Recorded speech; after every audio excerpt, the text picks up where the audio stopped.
9 police वालों को सुनाई गई फांसी की सजा। बाप और बेटे को उतारा था मौत के घाट। लेकिन फांसी से पहले इन पुलिस वालों के साथ जो सीबीआई करने वाली है वो सुनकर इनकी 7 पीढ़ियां कांप जाएंगी। और जिस तरीके से इन पुलिस वालों ने बाप बेटे को मौत के घाट उतारा था वो सुनकर आपकी भी रूह कांप उठेगी। आदाब, नमस्कार, सत श्री अकाल, peace to be with you दोस्तों। मेरा नाम है जुनैद भाटी और आप देख रहे हैं द न्यूज फीवर। तमिलनाडु से एक ऐसी खबर निकल कर आई थी जिसने सभी के पैरों तले जमीन खिसका कर रख दी थी। यहाँ पर पुलिस वालों ने, जी हाँ, वही पुलिस वाले जो कानून के रक्षक बनते हैं, अचानक से भक्षक बन गए थे। उन्होंने 2 सीधे बाप बेटों को जेल के अंदर बंद किया और उसके बाद उनकी इस तरीके से पिटाई की, उन्हें इस तरीके से मारा, उन्हें इस तरीके से बुरी तरीके से प्रताड़ित किया कि रात भर में उनकी जान चली गई। उनका इतना ज्यादा खून बहा और फिर जो उनका खून फर्श पे गिरा हुआ था वो उन्हीं से साफ भी करवाया और फिर सुबह को एक सफाई कर्मी को बुलाकर सब कुछ वहां से साफ करवा दिया।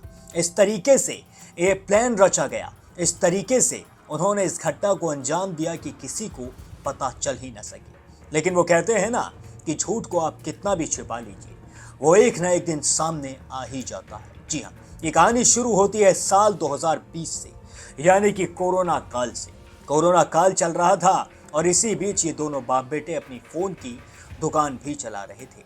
इन दोनों बाप बेटों का नाम था पी जयराज और जे बैरिक्स, जिनमें से पिता का नाम था पी जयराज और बेटे का नाम था जे बैरिक्स। दोनों मिलकर एक फोन की दुकान चलाते थे। दोनों बहुत ही ज्यादा सज्जन व्यक्ति थे, अपने परिवार के साथ बहुत ज़्यादा खुश रहते थे और अच्छे से सभी की इज्जत करते थे, सभी की रेस्पेक्ट करते थे। पी जयराज हमेशा से कानून की बहुत ज़्यादा इज्जत करते थे और कानून पर बहुत ज़्यादा भरोसा भी रखते थे। लेकिन शायद इन्हें अंदाज़ा नहीं था कि एक दिन ये कानून के भक्षक ही उन्हें मौत के घाट उतार देंगे। ये कानून के भक्षक ही उनकी ज़िंदगी को हमेशा के लिए ख़त्म कर देंगे, उनके परिवार को पूरी तरीके से उजाड़ कर रख देंगे, उनके परिवार के 2 दियों को एक झटके में बुझा कर रख देंगे। जी हाँ, कोरोना काल में सभी मार्केट की जो दुकानें थी वो हमेशा जल्दी बंद होया करती थी। पुलिस वाले गश्त लगाने के लिए पहुंच जाया करते थे और सारी दुकानों को बंद करने के लिए जोर जोर से चिल्लाया करते थे, सायरन बजाया करते थे, हॉर्न बजाया करते थे। लेकिन एक रात जब सभी दुकानें बंद करने का वक्त हो चुका था,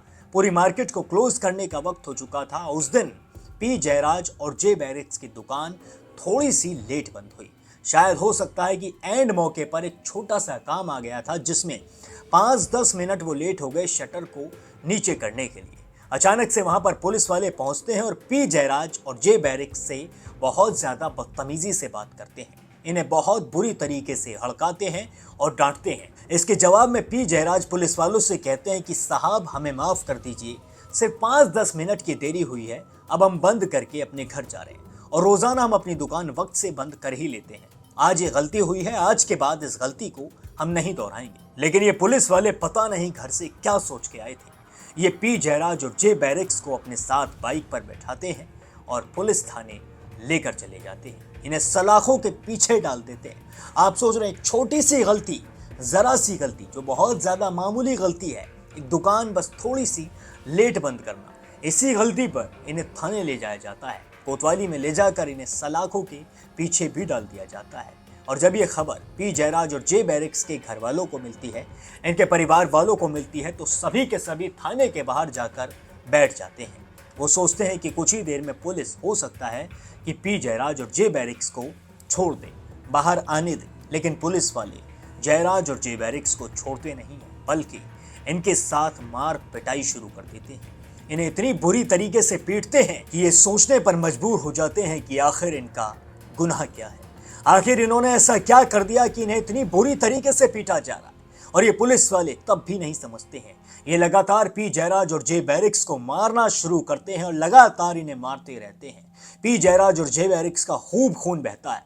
फर्श पर जो खून बहा होता है वो उसी से साफ भी करवाते हैं। दोनों पिता और बेटे से कहा जाता है कि जो खून जमीन पर पड़ा है इसे साफ करो, और ये सबूत छिपाने के लिए नहीं बल्कि उन्हें और ज्यादा प्रताड़ित करने के लिए होता है, क्योंकि सबूत छुपाने के लिए तो सुबह एक सफाई कर्मी भी बुलाया जाता है जिससे ये सब कुछ साफ करवा लिया जाता है।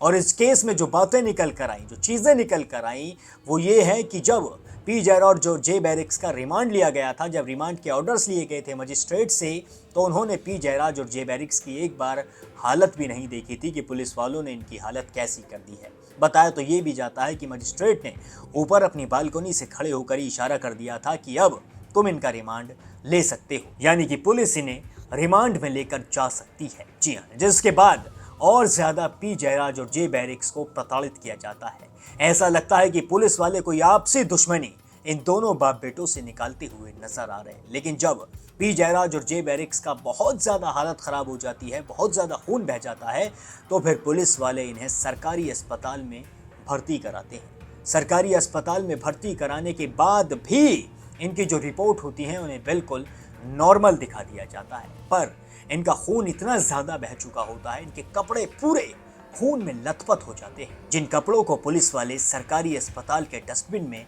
ऐसे फेंक देते हैं जैसे पता नहीं ये किसके कपड़े हैं। और इसके बाद जब बहुत ज्यादा इन दोनों बाप बेटों की हालत खराब हो जाती है, ज्यादा खून बह जाता है, तो पहले जे बैरिक्स यानी कि बेटे की मौत हो जाती है और फिर अगले दिन पिता पी जयराज भी इस दुनिया से सभी को छोड़कर चले जाते हैं। जब इन दोनों की मौत होती है तो पब्लिक में ये बात पहुंच जाती है और फिर वहां पर शुरू हो जाता है प्रोटेस्ट। तमिलनाडु में इस चीज के लिए सवाल उठाए जाते हैं। पब्लिक एकदम से बहुत ज्यादा गुस्से से आग बबूला हो जाती है। पब्लिक का कहना होता है कि पुलिस वालों ने इन दोनों बाप बेटों को बिना वजह मार दिया, बिना वजह इन्हें मौत के घाट उतार दिया।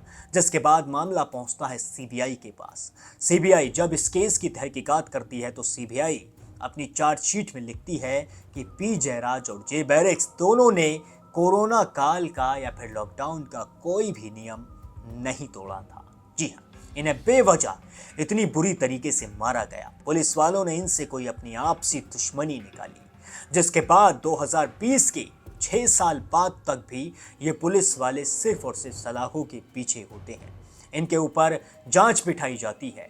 ये कुल मिला के 10 पुलिस वाले होते हैं, जिसमें से एक की 2021 के दौरान ही कोरोना काल में कोरोना की वजह से मौत हो जाती है। बचते हैं 9 पुलिस वाले, जिन्हें अब 2026 में यानी कि 6 साल बाद कोर्ट फांसी की सजा सुना देता है। कोर्ट इसे rarest of the rare case मानता है। जी हाँ, भारत में जो फांसी की सजा सुनाई जाती है वो सिर्फ और सिर्फ ऐसे केस में सुनाई जाती है जो rarest of the rare case होता है, और इस केस को कोर्ट यही केस मानता भी है और इन सभी पुलिस वालों को फांसी की सजा सुना दी गई है। लेकिन इन 9 के 9 पुलिस वालों पर अभी उच्च अदालत में जाने का ऑप्शन है। ये हाई कोर्ट में जा सकते हैं और अपनी फांसी की सजा को कैंसिल करने की और उसे रद्द करने की याचिका दाखिल कर सकते हैं, यानी कि अब ये उच्च कोर्ट में आवाज उठा सकते हैं। लेकिन इन्होंने जिस तरीके से उन बेकसूर बाप बेटों को प्रताड़ित किया था और मौत के घाट उतारा था, इस जघन्य अपराध के लिए इन्हें जो फांसी की सजा दी गई है वो भी कम है। अब आप मुझे कमेंट करके बताइए कि उच्च अदालत को इनकी फांसी की सजा को बरकरार रखना चाहिए या फिर इन्हें एक मौका और देना चाहिए। और आप कमेंट सेक्शन में मेरे साथ ये भी साझा जरूर करें कि इन्हें किस तरीके की सजा और ज्यादा मिलनी चाहिए। बाकी और भी सारी देश और दुनिया की सभी खबरों के लिए अभी सब्सक्राइब कर लें द न्यूज़ फीवर।